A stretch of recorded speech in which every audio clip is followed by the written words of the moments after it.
e que a única forma disso acontecer é se Bolsonaro estiver livre, nas urnas, caminhando junto com os seus netos, os filhos de Eduardo Bolsonaro, pelas ruas de todo o Brasil. Eu tô achando divertido, engraçado, ver a histeria da turma que queria ferrar o Bolsonaro, mas pegar seus votos. Então agora não tem alternativa, não. Quem tem voto tem poder. Quem tem voto é Jair Bolsonaro, aquele falecido, né, de forma precoce aí pelo Barroso e companhia. Ele tem voto, ele tem poder de escolha. Ele escolheu o filho, ele deu um bug na turma que queria o Kassab com os votos do Bolsonaro. E agora? Olá pessoal, sejam bem-vindos. O meu nome é Bruno. Se você gosta e apoia o nosso conteúdo, então deixa o seu like e inscreva-se no canal.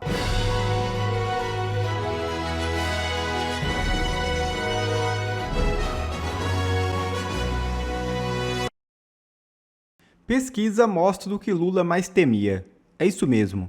A nova pesquisa Datafolha indica que a percepção da população sobre o governo Lula segue terrível.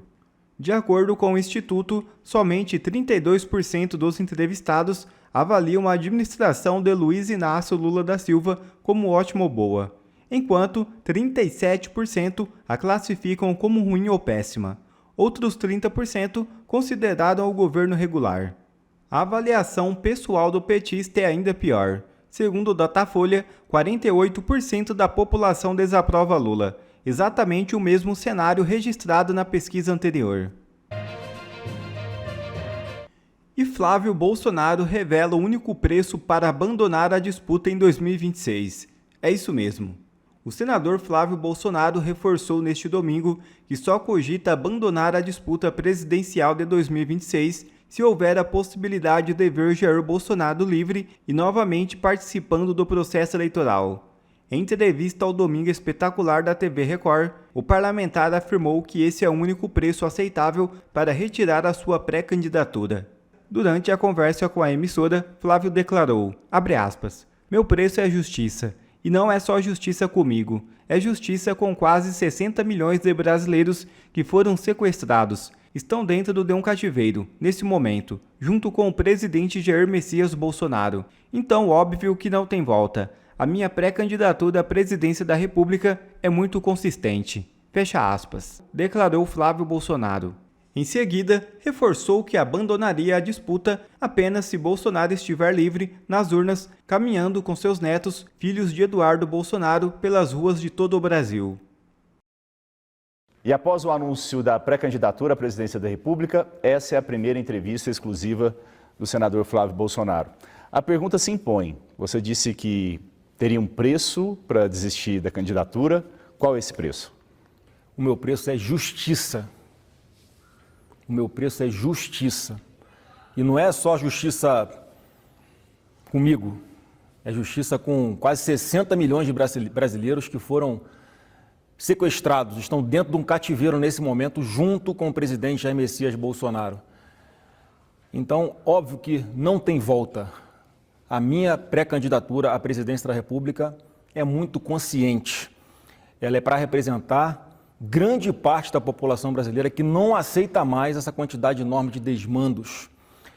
São pessoas, assim como o presidente Bolsonaro, que estão sem ver suas famílias, estão fora do país e que a única forma disso acontecer é se Bolsonaro estiver livre, nas urnas, caminhando junto com os seus netos, os filhos de Eduardo Bolsonaro, pelas ruas de todo o Brasil. Esse é o meu preço. O projeto da anistia não te satisfaz? Além de anistia, você tem que ter o Bolsonaro nas urnas. O Brasil não é mais uma democracia plena, está a passos largos a caminho do que aconteceu em outros países autoritários, como na Venezuela, onde os opositores políticos do governo de plantão são tornados inelegíveis por atos antidemocráticos, são presos ou são assassinados. Então eu tenho que dar graças a Deus porque ainda tenho meu pai vivo, porque tem famílias dos perseguidos do Rio de Janeiro que nem isso tem mais. O seu ente querido já morreu, como é o caso do Clezão. E a gente não pode continuar de braços cruzados como se estivéssemos indo, um boi indo para um abatedouro sem poder fazer nada. Com a sua pré-candidatura, vocês voltam à negociação política de forma mais intensa. De que forma vocês pretendem unir uma direita em torno do seu projeto? Há a possibilidade de você abrir mão da candidatura para poder compor uma outra chapa? Como que está a negociação? Ela começou agora, mas como que você pretende tocar essa negociação? O nome Flávio Bolsonaro como pré-candidato à presidência do Brasil está colocado e não sai. Então agora é o momento de a gente ver quem vai querer se juntar a nós nesse projeto contra o PT, porque todos nós sabemos que o Brasil não aguenta mais 4 anos de governo do PT, com tanta corrupção, com tanta incompetência, e a gente vai colocar na mesa, com muita transparência, com quem quiser caminhar junto conosco, projetos que vão na linha de endurecimento de lei penal, de redução da maioridade penal.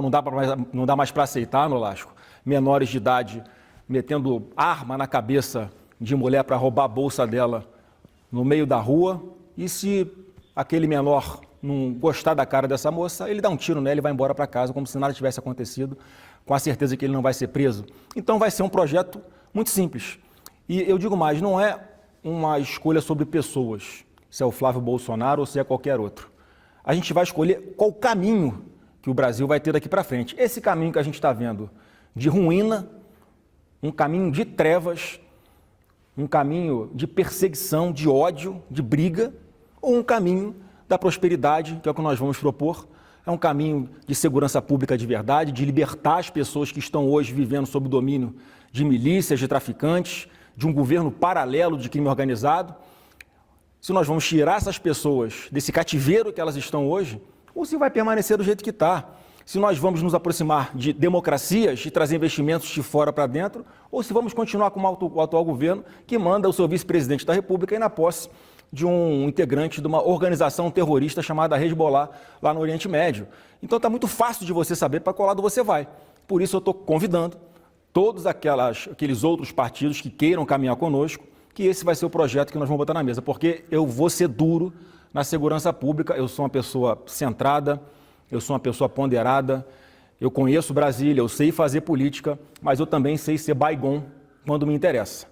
Você vai lembrar qual que é o lema do Baygon, né? Terrível contra os insetos. Só contra os insetos, mas se precisar eu sei fazer. Bom, o que se coloca é de que o presidente Lula teria uma boa vantagem quando se coloca o seu nome à presidência da República. Como que você pretende reduzir essa diferença e pretende ser um nome competitivo para poder derrotar o presidente Lula nas eleições do ano que vem? Meu nome já é altamente competitivo. O que as pesquisas hoje, todas que tiveram até agora, foram antes do anúncio da minha pré-candidatura. Então não valem absolutamente nada, como tentaram fazer no dia de hoje, ontem e hoje, que seria uma pesquisa já considerando o lançamento da minha pré-candidatura. Então não tem nenhuma pesquisa ainda que tenha sido feita, tenha sido iniciada após o lançamento da minha pré-candidatura. E o que eu tenho para falar é o seguinte: como é que é uma candidatura que larga aí, segundo o próprio Datafolha, né, que eu tenho todas as ressalvas com relação à metodologia que eles usam, dá 37% para Flávio Bolsonaro. Essa candidatura é inviável. O Jair Bolsonaro, na mesma época, lá em 2022, os mesmos institutos de pesquisa davam uma vantagem ainda maior de Lula sobre Jair Bolsonaro. Então a minha estratégia é trazer a verdade, que para a gente é muito simples, é mostrar a verdade com a visibilidade que nós vamos ter agora, com a colocação do meu nome como pré-candidato à presidência da República, e vamos comparar com esse governo mentiroso. Eu vou fazer de tudo, mais uma vez, eu quero ser a luz nesse processo.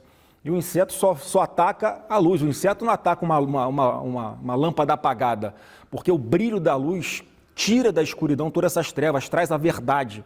E é o que eu vou fazer com isso, porque eu não vou deixar o pai da mentira continuar governando esse país. Você acha que é possível formar uma aliança, grande aliança da direita, com partidos como o PSD e outros partidos da direita, progressistas, União Brasil?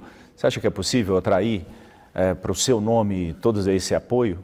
Eu acho que é altamente possível e eu acho que é o racional a ser feito.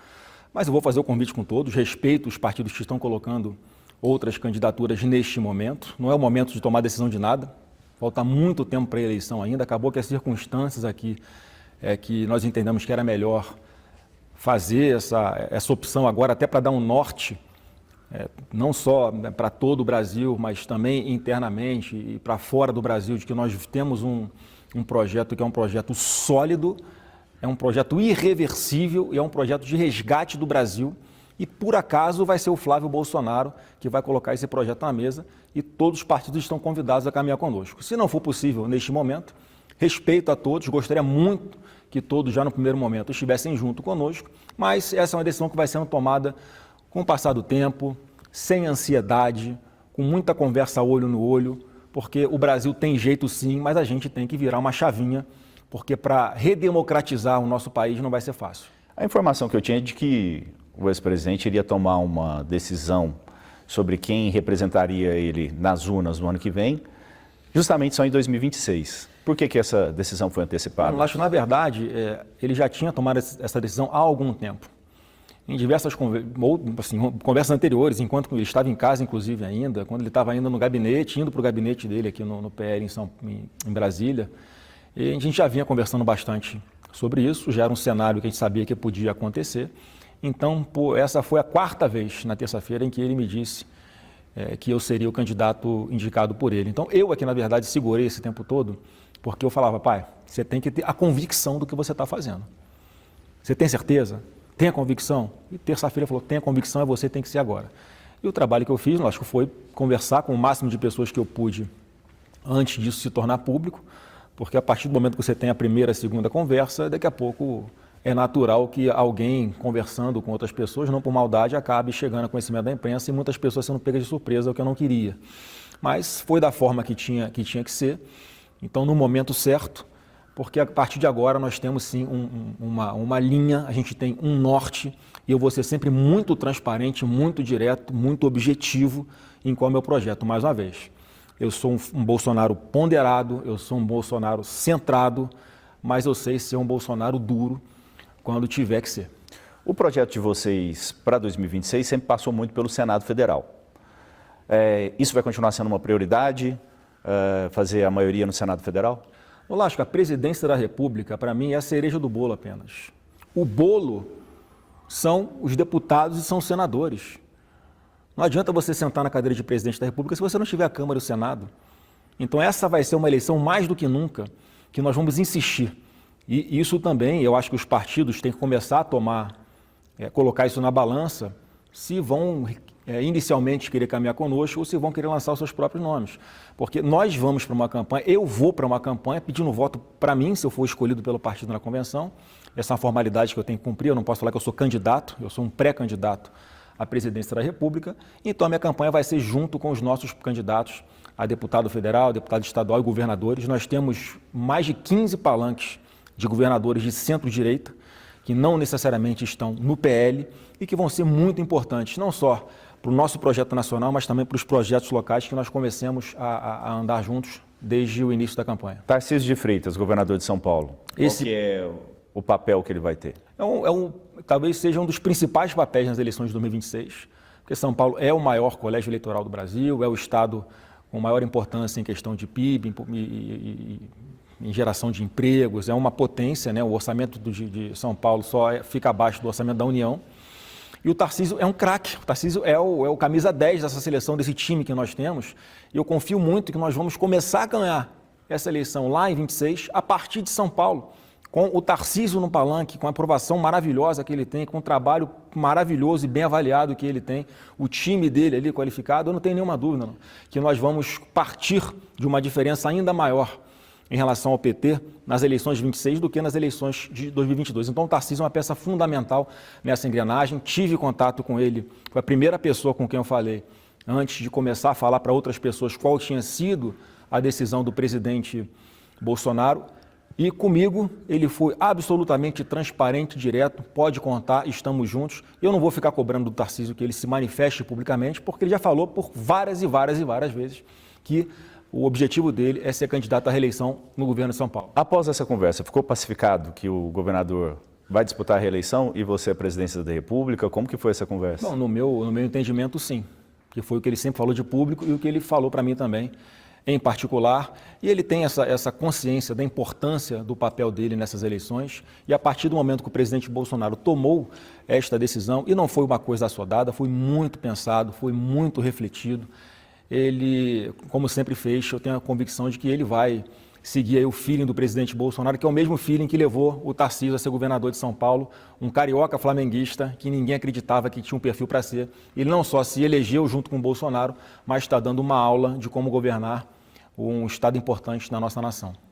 Há uma disputa de protagonismo pelos bolsonarismo, dentro do bolsonarismo, também de protagonismo tanto seu quanto da ex-primeira-dama Michele Bolsonaro. Como que foi a conversa com ela? Ela está satisfeita também em ter um outro papel dentro da disputa do ano que vem? Ela tinha aspirações de ser a candidata? Bom, em primeiro lugar, não tem nenhuma disputa por protagonismo dentro da família, né? Com Michele, pelo contrário, minha relação com ela sempre foi maravilhosa, talvez a melhor relação junto aos outros filhos, aos meus irmãos. Então, a minha relação com a Michele sempre foi muito transparente, muito direta, a gente conversa quando tem que conversar. E ela tem um papel fundamental no estudo também. Ela simplesmente fundou, a partir de 2019, o maior movimento político de mulheres do Brasil. Não à toa, ela é a presidente nacional do PL Mulher, aonde ela vai levando a mensagem do presidente Bolsonaro, defendendo os mesmos princípios que ele trouxe de público, e foi esse movimento que o Bolsonaro iniciou, que despertou uma direita que era envergonhada em todo o Brasil. Então, as pessoas têm orgulho de falar: eu sou de direita, eu sou conservador, eu defendo o livre mercado. E isso que a Michele faz muito bem com o público feminino. Ela fala bem, ela se coloca bem, ela tem a sua credibilidade. Eu vou contar muito com ela daqui até o dia da vitória, que nós vamos estar juntos comemorando o resgate do Brasil com Flávio Bolsonaro, se Deus quiser, eleito presidente da República. O que você tem a dizer às pessoas que, logo que o seu nome foi colocado, disseram: não, essa é uma candidatura, é um balão de ensaio? Cara, sinto que elas estão redondamente enganadas, não tem balão de ensaio. Eu não tiro o meu nome, a não ser na condição de nós termos justiça, como eu falei aqui, não só com Bolsonaro, mas com centenas, com milhares, com milhões de brasileiros que estão sofrendo, angustiados, desesperançosos, com aquela sensação de quem tem a quem recorrer, o que a gente faz agora? Então, o lançamento do meu nome vem para resgatar esse brilho, para esquentar de novo o coração do brasileiro, para eles verem que tem esperança e que eu estou dando a cara a tapa e que não tem volta. Eu só vou parar no dia da vitória, porque Deus vai abrir esse mar para a gente entoar o hino da vitória do outro lado e para libertar o Brasil desse cativeiro. Tem uma parte que acha: olha, o caminho era o centro, porque o Flávio não tem chance, o caminho era um centro agora, com Tarcísio, para daqui a 4 anos, de repente, a direita, um pouquinho mais estruturada, com menos resistência dos poderosos, do sistema, do STF, finalmente voltar uma opção como o Flávio Bolsonaro. Mas o que a gente precisa entender é, bom, primeiro, continuo achando que uma eleição sem Jair Bolsonaro é golpe. E a pergunta que também muita gente tem feito é: teremos verdadeiramente eleições em 2026, Consta? Pois é, Lacombe. Ele escancara de alguma forma o sistema, apontando o nome do próprio filho, e um ato de coragem, vamos combinar, porque já tem gente falando, né, que o Flávio Bolsonaro agora vira alvo, corre o risco de ser preso ele também, e a mídia trata com naturalidade esse tipo de perseguição, né? Então, um ato de coragem, de sacrifício da família, não de clã, de proteção do capital político, como muita gente está avaliando. O primeiro ponto, Lacombe, que eu queria destacar é que deixaram Bolsonaro sem saída. Eu confesso que eu acho até curioso o espanto de muitos, né? Destruíram a família, separaram os filhos dos pais, prenderam prisão perpétua o Jair, porque pela idade dele ele vai ficar apodrecer na prisão. Humilharam ele diariamente, o sistema fez tudo para moê-lo, para tirá-lo do jogo político, e queriam que ele endossasse o nome do Centrão lá ligado ao Kassab. O Tarcísio era o preferido, né? Um cara fiel ao próprio bolsonarismo, mas um sujeito que se recusa a bater de frente com o STF, que o Kassab mesmo manda se afastar do bolsonarismo. Então queriam que ele chancelasse o Tarcísio, né? o ungido do Centrão e do sistema, desse os votos dele, transferisse 1/3 dos votos, mais ou menos, por aí, e não ganhasse nada em troca. Agora se ferra aí. morre nas masmorras do regime. Curioso isso, né? E ele é acusado de egoísta, de pensar na família e tudo. Mas essa turma do mercado financeiro não liga para o destino do Bolsonaro, de jornalistas sem passaportes, da Débora. Eles não ligam para nada disso. Eles querem um CEO melhor, eles querem que o mercado fique mais feliz porque ajudaram a fazer o L, viram a cagada, né? O Lula está destruindo a economia uma vez mais e agora querem um choque de gestão, querem dar uma melhorada na economia. É isso que essa turma da Faria Lima quer. É isso. Então, o Jair Bolsonaro ele tem uma vantagem muito grande, né? Uma qualidade impressionante na política, que é o que o Trump fez aqui nos Estados Unidos também, que é expor as entranhas do sistema. Ele expôs a estratégia das tesouras quando os tucanos fingiam que eram oposição aos petistas. Hoje, o Geraldo Alckmin é o vice do Lula. E o sonho dessa turma do mercado era colocar um Alckmin da vida na presidência. Só não tem voto. Então, a mesma turma que fala polarização, chega, o bolsonarismo morreu, o Bolsonaro acabou com o capital político dele, eles estão desesperados porque o Jair Bolsonaro indicou o filho. Ué, não dá para entender, lança um nome aí de terceira via, meu chapa. Ô Pedro Cerise, coloca alguém aí qualquer, vamos lá, junta com o Esteves, junta com a turma toda do mercado financeiro e mete a Simone Tebet, terceira via, né, que acabou ministra do Lula. Então, é óbvio, Lacombe, que eles queriam um joguinho patético e que o Bolsonaro entrasse apenas com os votos, né? O Bolsonaro não aceitou isso. Fez uma jogada ousada, pode dividir a direita. Eu vejo gente da ala até conservadora, até meio bolsonarista, falando não, no Flávio tem telhado de vidro, o Flávio tem rejeição, o Flávio desmaiou num debate. Eu acho que o Flávio amadureceu muito. As últimas entrevistas mostram isso, a no Flow foi muito boa. Acho que ele tem uma postura mais ponderada, que é importante para comunicar-se com o centro, mas ele é firme em relação ao STF, que a gente precisa, porque essa pauta é relevante. Quanto a essa fala dele de que tem um preço para desistir no meio do caminho, muita gente achando que ele vai primeiro falar da anistia e talvez ele apoie o Tarcísio. Ele também falou que o Tarcísio é um grande jogador do time, é o melhor do time. Eu não acho que é nada disso. Acho que ele vai falar, libertem meu pai, e meu pai é o candidato. Ah, é um preço muito alto a pagar? Então vamos embora, sou eu mesmo. Eu acho que ele está trolando a turma, né? E ele está conseguindo também gerar mídia, gerar interesse, holofote, que é uma estratégia de marketing necessária para quem não tem a máquina na mão, para quem tem um boneco de papelão do Jair Bolsonaro. Do outro lado tem estatal, máquina, artistas, jornalistas, acadêmicos, o jogo é pesado, né? Então, eu acho que é óbvio que vão requentar a história de rachadinha, de chocolate, que não deu em nada, né? Mas é óbvio que iam fazer isso também, com qualquer candidato da direita para valer, né? Então, vamos embora. Já, em uma noite foi produzida uma pesquisa Datafolha, com Lula com 15 pontos de vantagem. Uma noite! E as pessoas levando a sério, sendo que cá entre nós 15 pontos nem é tanto assim. Flávio acabou de lançar a candidatura, tem muito tempo ainda para se tornar mais conhecido e se comunicar melhor e atrair os votos da turma do Tarcísio, que tem nojinho do bolsonarismo. Então, de novo, né, levar a sério pesquisa Datafolha, para com isso. Então, a turma que queria Kassab, Lacombe, está muito decepcionada, muito. Eu confesso que na pior das hipóteses, eu estou me divertindo um pouco. Eu estou achando divertido, engraçado, ver a histeria da turma que queria ferrar o Bolsonaro, mas pegar seus votos. Né? Essa turma que está dizendo agora que fique preso, então, para sempre. Né? Então, o próprio Flávio vai acabar preso. Quer dizer, eles mostram que eles não estão nem aí para as injustiças, para a perseguição no Brasil, para esses colunistas e editoriais que falam não, o STF abusou, mas era uma boa causa, agora chega. Quer dizer, é um bando de cínico, um bando de sonso. Esse pessoal é cúmplice da situação em que chegamos até aqui. Turminha de MBL que está seduzindo já gente do mercado. Eu tenho recebido uns vídeos do Renan Santos de gente de mercado financeiro. Falei, meu Deus do céu, o MBL vai conseguir enganar alguém agora? A essa altura do campeonato, tem gente que cai no MBL, merece virar Venezuela. Então, quem é de direita, quem se diz de direita, quem falava em união contra PT e não vai se unir em torno de Flávio, já está declarando voto nulo ou voto em Lula? Ah, vocês me desculpem, mas a máscara caiu. Vocês são de esquerda. Então agora não tem alternativa, não. Quem tem voto tem poder. Quem tem voto é Jair Bolsonaro, aquele falecido, né, de forma precoce aí pelo Barroso e companhia.